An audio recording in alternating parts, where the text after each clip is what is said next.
Hey guys, how's it going? It's Kyle here with another Genshin Impact video. In today's video, I want to talk about an issue that you're going to experience sometime in the future. And I figure the sooner you know, the better. So prepare for it as much as possible within how the game sets it up. Because at the moment, there's really no good solutions for this, but at least there's a couple of things you can do as you're progressing through the game to at least make it not as painful of an experience when you finally get to this point. And the major bottleneck that I'm talking about is the weapon enhancement materials. And I'm not talking about the stuff that you could farm with resin and actually use to enhance the weapon up a star level. For example, if I wanted to enhance this piece of gear, it's going to take these materials. These two on the right, you could farm in the world. And then the one on the left is going to be limited based on a day. And you're going to farm a dungeon for that. So the thing I'm talking about in this video is going to be the actual enhancement materials to level up these weapons from 62 to 63 all the way up to 70 in this case. So this material eventually is going to run out for you. So at the moment, you probably have a decent amount of it because you have quests, you have the battle pass, and then you also you have all the chests in the game. All those things are going to give you these materials. But eventually those are going to run out. After, you're not going to be left with many options on how to get this material. The only way you're going to be able to do it is it's still going to be chests, but you're going to have far less chests to find. It's going to be very barren when you start to get to later AR ranks. And then also it's going to be farming ore.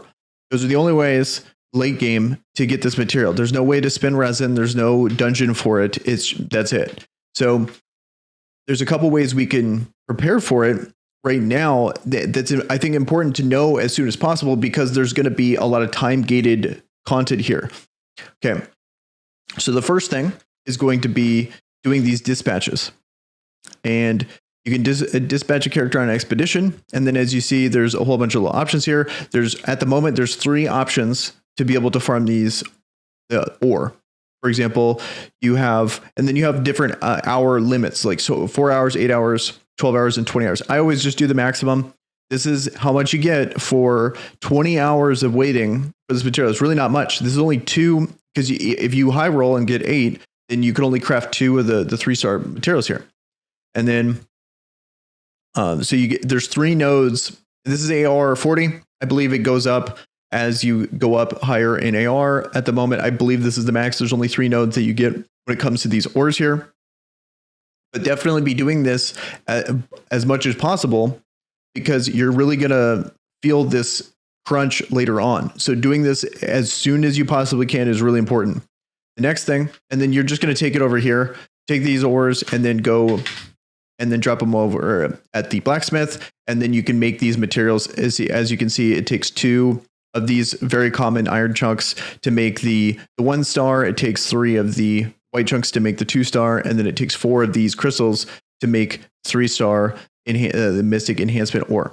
Okay, and then before you do this, be sure to follow the adventure book here. I believe on chapter 7 here is there's a forge 2 4-star weapons. These are the same materials that it takes to forge those weapons. So I would forge the weapons first, follow the adventure book as much as possible, especially at that point in the game. You're probably going to not really feel this crunch as much as you do later on. So it's totally fine to just follow the adventure book. You don't need to be crafting these as soon as possible. But the big thing is going to be farming the ore.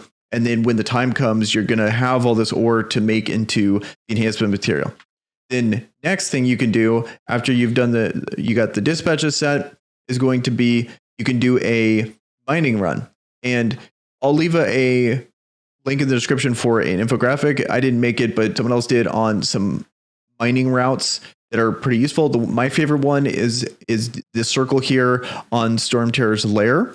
It's a really nice one because there's all these ports. It's just a circle you can run through, so it's really easy to figure out what you've covered. Also, it's in Mondstadt, and the reason why I like that is I can take Klee and I can take Ningguang over here, and they both have talents that are really useful for this. The big one being her. This is going to absolutely be the one you're going to want to take, so you can have this.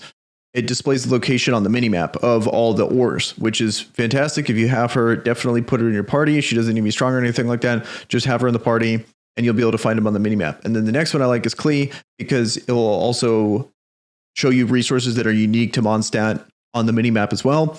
So then that's going to be, for example, really important materials for certain characters. I forget which characters specifically are up there, but like when you're actually ascending a character, it's going to be this resource here. So this is from the world boss. This is from the world boss.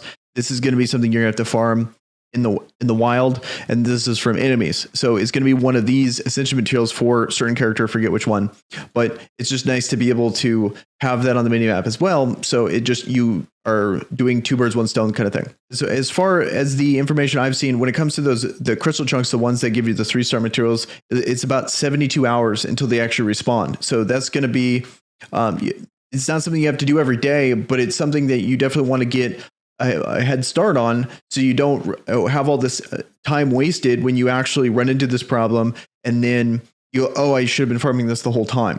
So then also you can go into, hopefully you have maybe an alt account, maybe you have a friend you can hop on, maybe you can just spam people and hopefully they let you join the world. All are options that once you run out of materials in your world, you can go to theirs, and then hopefully they haven't farmed it and you can at least keep progressing if you're willing to grind that hard. Okay, so lastly, and then the most effective way to help with this issue is going to be being very careful with the weapons you choose to level.